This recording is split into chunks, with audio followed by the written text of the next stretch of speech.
많고 많은 정책 중에 으뜸은 역시 정의로다.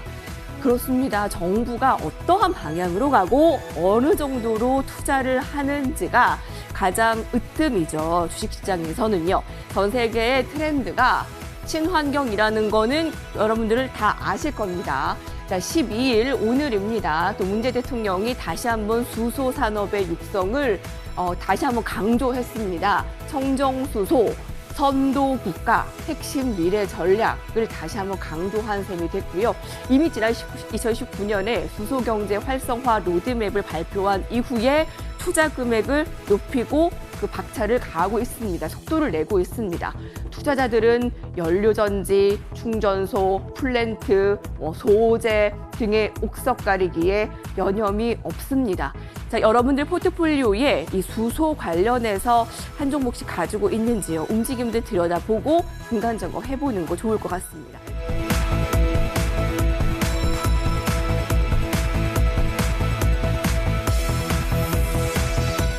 테마의 순환매가 워낙 빠르게 일어나는 시장이라 최근에 수소 관련주 얘기가 좀 뜸한 것 같아서 이 기사를 한번 선택을 같이 해봤습니다. 네. 정부의 의지가 특히 청와대의 드라이브가 돋보이는 수소 섹터죠. 근데 최근 시장이 좀 전반적으로 변동성이 크고 녹록지 않은데 현재의 어떤 모습을 보이고 있는지 또 수소의 움직임 어떤 종목이 좀 대장주로 자리매김하고 있는지 한번 점검을 해보고 갈까요? 예, 뭐하면 제가 지난주부터 계속 강조를 드렸던 부분이 바로 이제 친환경차, 또 에너지 이 두 개 테마. 시장 사실은 지난주부터 이제 지수가 급락이 나왔습니다. 그런데 친환경차 또 에너지 관련주 아마 투자하신 분들은 수익을 잘 내셨을 겁니다. 왜냐면 리비안 관련주 이것도 마찬가지로 친환경차에 속하는 부분이고요. 오늘 이제 원전주들이 또 사실은 상세가 나왔습니다. 근데 이것도 마찬가지로 에너지 관련 급등에 의해서 그 어떻게 보면 반사이익 이런 부분 때문에 오늘 상세가 나왔고요.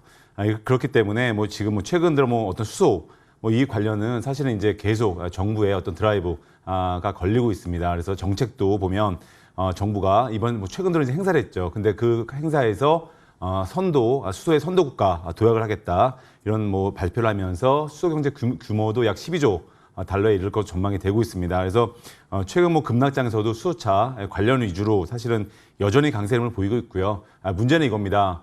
주가가 사실은 이번에도 이제 급락이 나온 후에 오늘 반등이 나왔습니다. 그런데 사실은 제가 말씀드렸을 겁니다. 지금은 많이 올라 있거나 또는 많이 내려 있거나 이런 종목들로 압축을 하셔야 된다는 말씀을 드렸는데 여전히 수소차 관련주 이런 급등 나온 종목들 고점에 있는 종목들이 오늘도 여전히 급등세가 나왔고요. 많이 급락한 종목들은 오히려 오늘 아마 잘 아시겠지만 1% 2% 오르기도 사실은 힘에 버거울 만큼 그렇게 강세 흐름을 보이지 못했습니다. 그래서 항상 시장의 강한 종목들 위주로 대응을 하시는 게 중요하고요.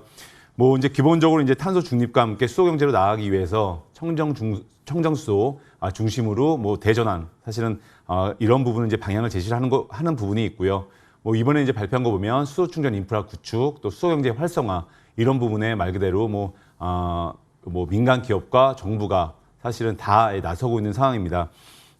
아까도 말씀드렸지만 국내 대기업들도 약 2030년도까지 약 43조 원 이상을 투자를 한다. 밝힌 가운데 약 15개 기업의 수소기업 협의체, 말 그대로 어벤져스 같은 이런 협의체도 발족이 됐고요. 중요한 부분이 이제 이런 부분이죠. 아무래도 이제 정부의 수소산업 육성 의지가 워낙 강합니다. 이런 강한 가운데 수소연료 전지 모멘텀이 있는 현대모비스 최근 강세가 나왔고요.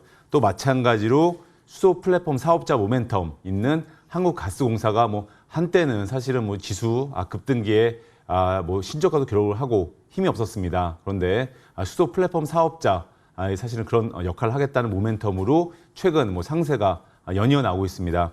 그렇기 때문에 아무래도 이제 놓고 당장 어제는 지수가 어제는 하락이 나왔고요. 사실은 오늘 상승이 나왔지만 어제 하락폭을 만회하는 정도 그 정도에 그쳤습니다. 그런데 오늘 놓고 보자면 보시면 관련주죠. 코오롱 플라스틱 아니면 평화산업 이런 종목들 보면 어제 지수 급락과 상관없이 어제 급등이 나왔고요. 오늘도 여전히 장중에 강하게 상세를 보였습니다.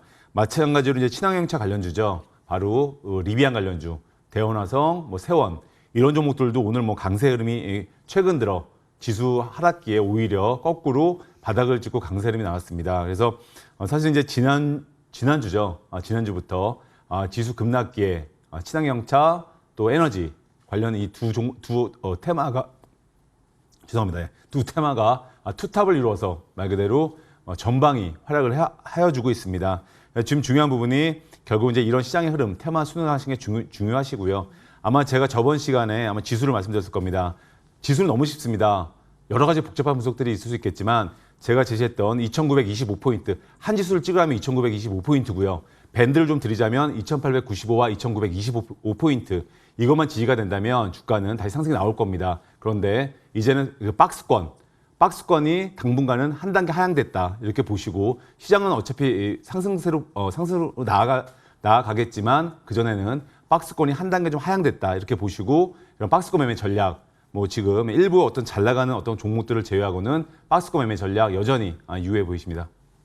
정부의 드라이브 육성, 거기에 대기업의 어벤져스급 관심. 자, 그것도 그렇고 기술적으로 지금 시장 안에서의 종목은 많이 오르거나 많이 내리거나 애매한 것보다 이것이 더 유리하겠네요. 자, 지수도 짚어줬습니다. 2,925. 이게 잘 지지가 된다면 당분간 이제 박스권 매매 전략 유효하겠습니다.